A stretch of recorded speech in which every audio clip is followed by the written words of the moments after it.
Hi, boys and girls.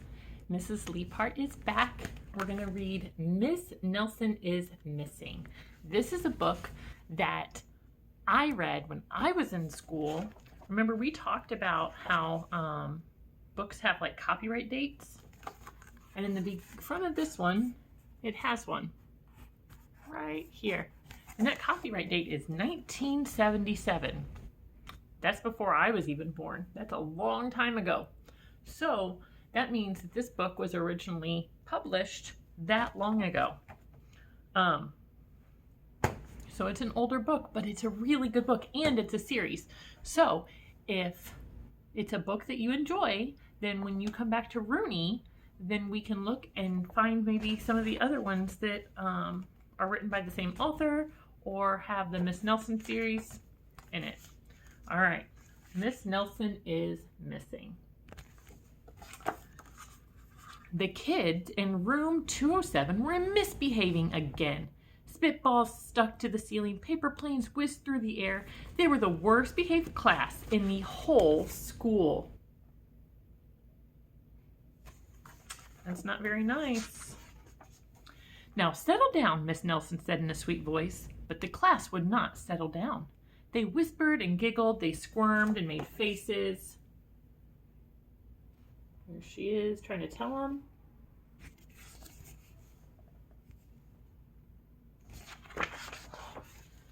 They were even rude during story time. We've had some friends that had a hard time during story time in the library. And they always refused to do their lessons. Something will have to be done, said Miss Nelson.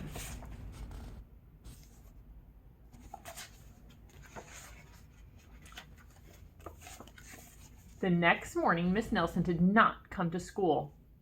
Wow, yelled the kids, now we can really act up.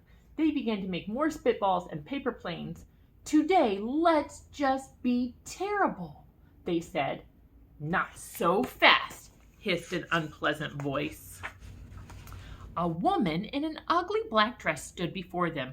I am your new teacher, Miss Viola Swamp. And she rapped the desk with her ruler.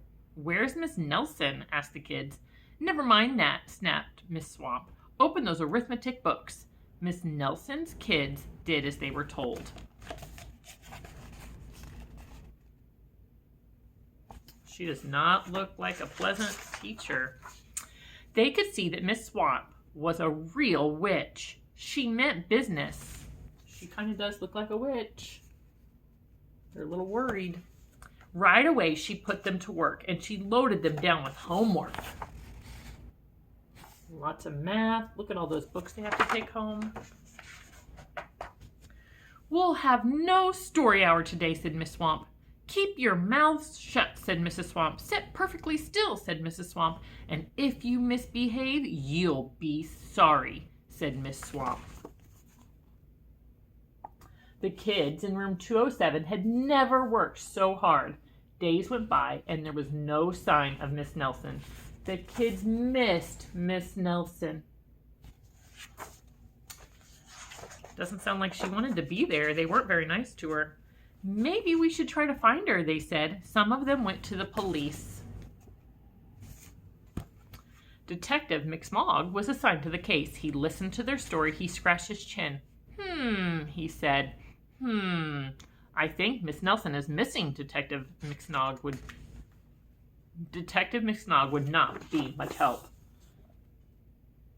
They knew she was missing. They wanted to have someone find her.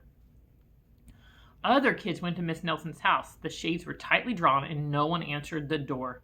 In fact, the only person they did see was the wicked Miss Viola Swamp coming up the street.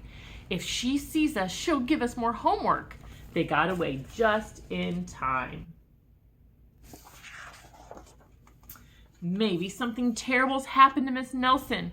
Maybe she was gobbled by a shark, said one of the kids. But that didn't seem likely. Maybe Miss Nelson went to Mars, said another kid. But that didn't seem likely either.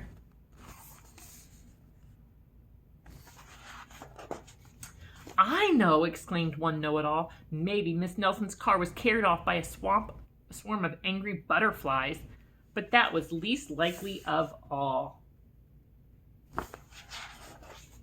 The kids in room 207 became very discouraged. It seemed that Miss Nelson was never coming back, and they would be stuck with Miss Viola Swamp forever. They heard footsteps in the hall.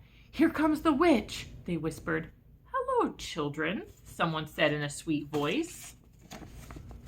Look at all that work on the board. It was Miss Nelson. "Did you miss me?" she asked. "We certainly did," cried all the kids. "Where were you?"